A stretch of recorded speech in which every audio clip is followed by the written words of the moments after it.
بسم الله الرحمن الرحيم.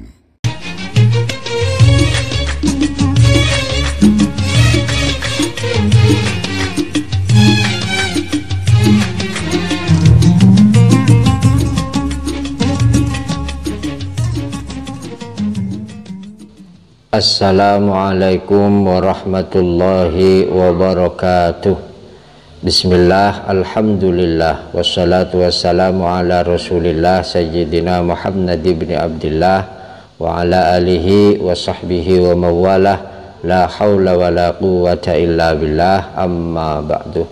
Sahabat-sahabat channel Memori Santri semuanya saja rahimakumullah. Yuk kita lanjutkan kajian kita, yaitu kajian Ramadan. Karena ini sebagai bagian dari ziyadah ilmu, tambahan ilmu untuk hari ini. Santri itu ya harus seperti ini. Di dalam memori santri yang ada hanya bagaimana tiap hari ada tambahan ilmu agama. Karena ini bagian daripada apa yang dinasihatkan, apa yang diwasiatkan oleh para guru dan para kiai, bahwa para santri dimanapun dan kapanpun harus terus mengaji. Sebagaimana Allah telah berfirman, falaula nafaru min kulli firqatin minhum ta'ifatun liyatafaqahu fid din wal yunziru qaumahum idza raja'u ilaihim la'allahum yahdharun. Yang artinya adalah hendaklah ada sebagian dari golongan-golongan itu tidak ikut pergi. Apa yang mereka lakukan? Liyatafaqahu fiddin, agar mereka bisa fokus dan serius dalam tafaqquh fiddin, dalam belajar ilmu agama. Juga tujuannya adalah waliyunziru qaumahum, agar mereka bisa inzarul qaum, bisa menasehati kaum, membawa masyarakat kepada kebaikan, baik kebaikan di dunia, terlebih lagi adalah kebaikan di akhirat. Itu yang ada di dalam memorinya para santri. Oleh karena itu, sahabat-sahabat semuanya saja rahimakumullah, jika panjenengan telaten, jika panjenengan istiqomah mengikuti kajian-kajian yang ada di dalam channel ini, insya Allah memori Anda semuanya akan menjadi memorinya para santri. Bagaimana? Setuju? Alhamdulillah, saya husnudzon panjenengan semuanya setuju. Untuk itu, yuk kita lanjutkan pembahasan kita. Kalau dalam pertemuan sebelumnya kita telah membahas bagaimana keberadaan kewajiban puasa bagi para pekerja berat, maka pada kali ini kita akan membahas bagaimana hukum menjual atau memberi makanan di siang hari pada bulan Ramadan. Hukumnya seperti apa? Oleh karena itu langsung saja yuk kita bersama-sama menuju TKP. Nah, TKP-nya ini judulnya adalah berjualan makanan dan memberi makan pekerja di siang hari bulan Ramadan. Permasalahan ini, kasus ini adalah kasus yang setiap Ramadannya menjadi perbincangan cukup hangat. Semoga kajian kali ini menjadi faslul khitab, artinya pemutus daripada semua perbincangan itu, sehingga semuanya menjadi selesai, karena semuanya menjadi terang dan jelas status hukumnya. Nah, langsung saja saya bacakan terkait dengan kasus semacam ini. Ini keterangan ini dari kitab Hasyiatil Jamal juz 3 Shahifah 93. Ini kitab fikih ya. Kitab fikih yang bagi kalangan para santri, apalagi yang bergelut di bidang bahsul masail, sudah pasti kenal dengan kitab Hasyiatul Jamal ini. Juz 3 Sohifah 93 saya bacakan. Wa bai'i nahwi rutobin, termasuk transaksi yang hukumnya haram adalah menjual semisal kurma. Contohnya semisal kurma ka'inabin, sebagaimana anggur yang masih basah. Dijual kemana? Limuttakhidhihi muskiron, kepada orang yang akan menjadikan anggur tersebut sebagai bahan untuk membuat minuman yang memabukkan. Ini penjualan hukumnya adalah haram. Gambarannya seperti apa keharaman tersebut? Bi ayya'lama minhu dzalik, sebagaimana si penjual yakin bahwa buah anggur yang dia jual memang akan dijadikan bahan untuk membuat minuman memabukkan. Inilah maka penjualan ini hukumnya haram. Atau meskipun tidak yakin, au yadhunnahu, atau setidak-tidaknya dia menduga kuat bahwa si pembeli akan menjadikan anggur yang dia jual itu akan dijadikan sebagai bahan untuk membuat minuman yang memabukkan. Ini juga termasuk haram. Lah jika tidak demikian, tidak sampai yakin atau menduga kuat, bagaimana? Kemudian dilanjutkan, fa in syakka fihi, maka jika dia hanya ragu-ragu, jangan-jangan ya nanti anggur yang saya jual ini akan dijadikan bahan untuk membuat khomer. Au tawahamahu, atau tidak ragu-ragu, hanya curiga saja akan dibuat salah satu bahan pembuatan khomer, maka jika demikian fal bai'u lahu makruhun, maka menjual anggur kepada pembeli yang semacam itu hukumnya tidak sampai haram, tapi hanya makruh. Jadi makruh itu catatannya apa? Jika hanya ragu-ragu atau curiga saja. Lanjut, wa inna ma hurrima, ini mestinya tidak harus hurrima ya, tidak harus dari tahrim. Kalau sudah paham dengan ilmu sorof ini tanpa ditasdid sebetulnya sudah cukup. Wa inna ma hurrima au kuriha, bukan hurrima au kurriha. Wa inna ma hurima, tapi ya boleh-boleh saja dibaca hurima au kuriha. Wa inna ma hurima, adanya praktek tersebut tadi hukumnya haram atau makruh. Jadi makruh ketika ragu-ragu atau hanya sebatas kecurigaan saja. Kenapa hukumnya kok seperti itu? Li'annahu sababun limaksiatin, karena praktek tersebut menjadi penyebab terjadinya maksiat muhaqqaqatin, yang dipastikan ya, karena yakin yang pertama tadi. Au madzunatin, atau penyebab terjadinya kemaksiatan yang diduga kuat, berarti ini juga masih haram, karena dzon tunazzalu manzilatal yakin, dugaan kuat itu diposisikan sebagaimana posisi yakin. Auli maksiatin maskukin, atau menjadi penyebab dari kemaksiatan yang diragukan ya, fiha, di dalamnya. Artinya apa? Tadi kan kalau masih maskuk, kalau masih diragukan kan sebatas makruh saja. Au mutawahamatin, atau penyebab dari terjadinya kemaksiatan yang hanya sebatas kecurigaan saja sehingga hukumnya makruh. Tapi jelas ada hukumnya ya, makruh, tidak sekedar mubah. Nah, dari keterangan ini kayaknya belum secara spesifik, ini belum mengarah kepada permasalahan kita. Lanjut, qauluhu wa bai'i nahwi rutobin, bahwa tadi itu haram menjual semisal buah kurma ataupun anggur kepada orang yang diyakini atau diduga kuat atau disangka atau dicurigai akan menjadikan anggur sebagai bahan untuk membuat khomer, dengan hukum dua perincian tadi itu. Nah, terkait dengan hal tersebut, wa ma'a kaunihi haraman fahuwa sahihun. Meskipun penjualan itu hukumnya haram, tapi jual belinya tetap sah.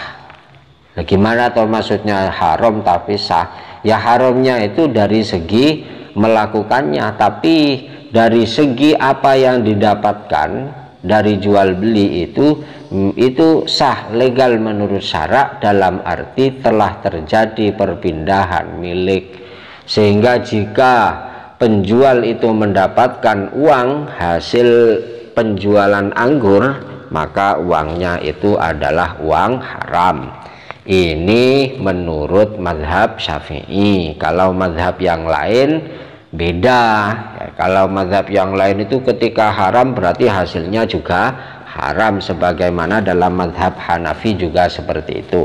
Tapi kalau dalam mazhab kita Imam Syafi'i itu meskipun haram prakteknya, tapi hasilnya atau jual belinya adalah sah, sehingga hasilnya pun juga halal. Wa mislul bai'i kullu tasarrufin yufdi ila maksiatin. Termasuk jual beli yang semacam itu adalah setiap transaksi yang mengakibatkan terjadinya kemaksiatan. Contoh, kabai'i amroda, menjual hamba sahaya yang masih muda dan remaja dan tampan. Dijual kemana? Miman urifa bil fujur, dijual kepada orang yang diketahui bahwa orang itu akan melakukan pelecehan seksual kepada budak tadi. Ini satu. Kemudian wa amatin, atau contohnya lagi menjual hamba sahaya atau budak perempuan, mimman yatakhiduha lihinain muharramin, dijual kepada orang yang kemudian memberi tugas budak tadi untuk melakukan lagu-lagu yang haram. Ini penjualannya juga haram. Wa khosabain, contohnya lagi adalah menjual kayu kepada siapa? Liman yattakhidhuhu alat lahwin, dijual kepada orang yang akan menjadikannya sebagai alat-alat musik yang diharamkan. Itu juga haram. Wa thaubin, dan menjual baju haririn yang terbuat dari sutra, lilubsi rajulin, yang akan dipakai oleh seorang laki-laki, bila nahwi daruratin, dengan tanpa kondisi darurat, ini kan juga haram. Maka penjualan kainnya juga haram. Penjualannya haram tapi hasilnya halal. Wasilahin, dan menjual pedang, min nahwi bagin, dijual kepada orang yang selalu membuat kerusakan, para teroris misalkan. Waqati'i torikin, atau dijual kepada perampok-perampok. Untuk apa? Ya penjualan ini akan senjata ini akan digunakan untuk berbuat maksiat, begitu. Itu semuanya haram. Nah, yang masuk dalam pembahasan kita itu mulai ini secara spesifiknya. Wa mithlu dzalik, termasuk yang haram-haram itu adalah it'amu muslimin, ada orang Islam mukallafin yang sudah akil balik. Apa yang dia lakukan? It'am, dia memberi makan kafiron, kepada orang kafir, mukallafan yang sudah mukallaf. Kapan itu? Fi nahari Ramadhana, pada siang hari bulan Ramadan. Jadi memberi makan kepada orang kafir yang tidak puasa. Ada orang Islam sudah mukallaf memberi makan kepada orang kafir yang sudah mukallaf yang tidak puasa. Lah, memberi makan itu di siang bulan Ramadan itu bagaimana? Juga haram. Orang kafir itu apa ya, kewajiban puasa nanti ya.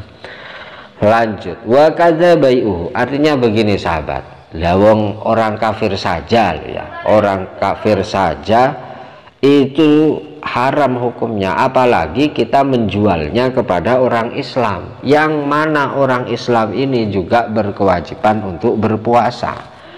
Nah ini juga haram. Kenapa? Berarti penjualan ini menyebabkan terjadinya perbuatan maksiat. Wa kadza it'am, ini pemberian makanan. pemberian makanan. Wa kadza bai'uhu sebagaimana diberikan, disuguhkan, misalkan ada tamu orang kafir, kemudian wa kadza bai'uhu demikian juga menjual kepada orang kafir makanan, to'aman makanan, alima au dhanna annahu yaquluhu naharon, yang dia yakin atau ada dugaan kuat bahwa makanan itu akan dimakan pada siang hari. Inilah yang menyebabkan haram. Kenapa? Karena penjualan ini atau pemberian makanan ini menjadi penyebab terjadinya kemaksiatan. Ini kan membantu kemaksiatan, memfasilitasi kemaksiatan. Sementara Allah kan telah berfirman, ta'awanu fil birri wat taqwa wala ta'awanu alal ismi wal udwan. Salinglah kalian untuk membantu dalam kebaikan dan ketakwaan, tapi untuk kemaksiatan jangan sekali-kali kamu membantu atau memfasilitasinya. Itu alasannya. Kenapa orang kafir itu kok tetap tidak boleh dikasih makan meskipun dia itu tidak puasa? Alasannya li'anna kullan min dzalik tasabbaba fil ma'siyah, karena praktek-praktek tersebut ini menjadi fasilitas terjadinya kemaksiatan, wa a'anahu alaihi, dan memfasilitasi, membantu kepada orang tersebut untuk bermaksiat. Binaan ini mengikuti pendapat yang mengatakan bahwa ala taklifil kufar bi furu'i syariah, bahwa orang-orang kafir itu juga terkena beban furu'i syariah, juga terkena beban dalam hal ini adalah kewajiban berpuasa. Wa huwa ar-rajih, ini pendapat rojeh. Cuman kewajiban orang atau beban kewajiban puasa bagi orang kafir itu berlakunya nanti di akhirat, tidak berlaku di dunia. Dalam artian kalau ada orang kafir kok tidak puasa, kita tidak berkewajiban amar ma'ruf nahi mungkar tapi nanti di akhirat orang kafir itu akan mendapatkan siksaan dari Allah, termasuk diantaranya adalah karena dia tidak melakukan ibadah puasa. Nah, sahabat channel Memori Santri rahimakumullah, artinya begini. Inti daripada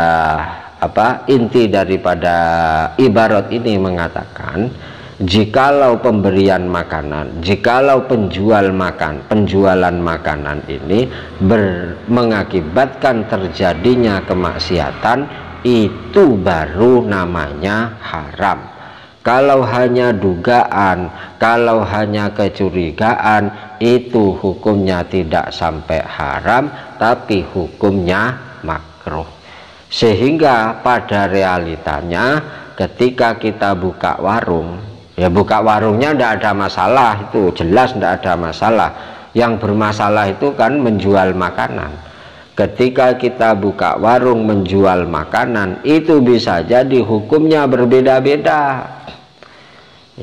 Apalagi misalkan warung ini ada di jauh dari perkampungan, sehingga yang mampir ke warung ini orang-orang berada dalam perjalanan semua, para musafir semua. Lah musafir itu kan tidak kewajiban berpuasa, sehingga ketika kita menjual makanan kepada musafir yang tidak berpuasa itu bagaimana hukumnya? Ya tidak ada masalah, karena ini bukan bagian dari membantu kemaksiatan. Atau misalkan kita mempekerjakan seseorang, ini bagaimana kalau kita misalkan ngasih kopi, ngasih rokok, ngasih makan, itu juga seperti itu. Kalau yang bersangkutan kita yakin atau ada dugaan kuat bahwa orang tersebut berkewajiban puasa, kok tidak puasa, dan kita memfasilitasinya dengan memberi makan, dengan memberi kopi, rokok dan lain sebagainya, masuk kategori itu. Namun jika misalkan begini, jika misalkan ya ini hanya misalkan contoh saja bahwa si pekerja berkata, kita tahu bahwa dia sebetulnya orang ahli ibadah, hanya saja dia tertuntut untuk untuk bekerja dengan pekerjaan berat semacam itu karena faktor kebutuhan, sementara pekerjaan itu tidak bisa dilakukan apabila dia dalam kondisi puasa. Jika kita tahu seperti itu, tidak ada masalah. Itu kita kalau kita berbicara hukum ya, sehingga nanti memang kalau kita mau cari jalan selamat ya tidak gitu, tidak melakukannya, artinya tidak memberikan makanan untuk para tukang, para pekerja diganti uang saja, bayarannya ditambah uang makan. Kemudian untuk buka warung itu juga seperti itu ya, buka warungnya tidak ada masalah, yang masalah menjual makanan ini hukumnya nanti juga tidak bisa disamaratakan. Ini kalau kita berbicara status hukum menjual makanan di tengah hari di bulan Ramadan. Bagaimana hukumnya? Tidak bisa digebiahuya, disamaratakan haram semua.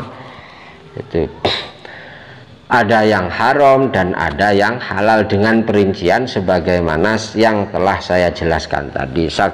Bisa dipahami ya.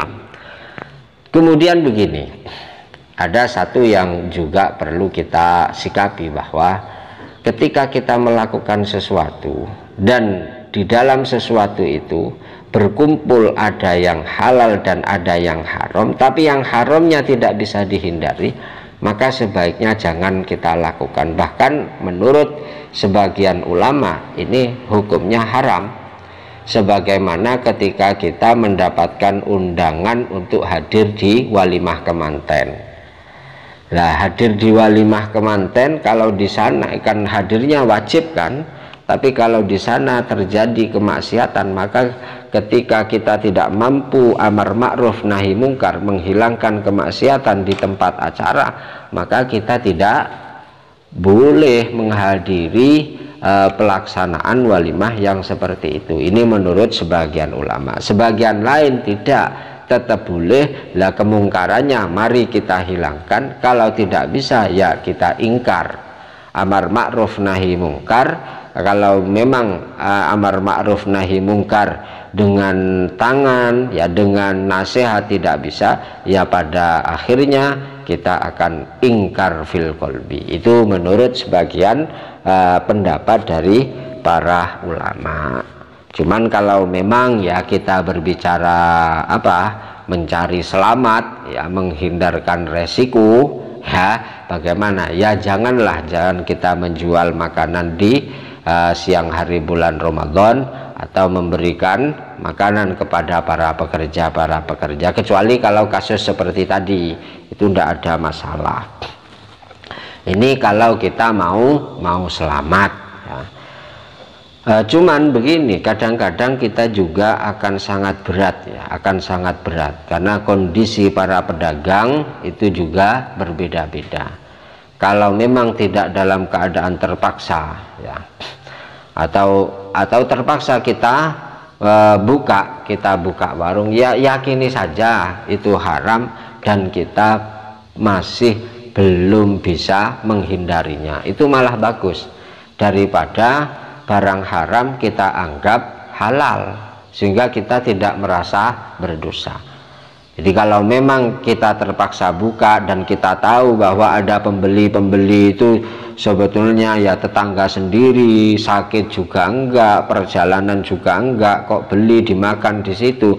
Lah terus bagaimana kalau tidak dilayani, nggak enak, tetangga sendiri, lah itu terus bagaimana? Ya dilayani aja, tetap yakini itu haram, kita meyakini itu haram tapi kita belum bisa menghindarinya, kita minta ampun kepada Allah, dan untuk Ramadan yang akan datang berjanji tidak diulangi. Begitu, insya Allah niki selamat ya. Semoga semuanya diberi keselamatan oleh Allah Subhanahu wa Ta'ala, selamat zahiran wa batinan, amin amin ya rabbal alamin.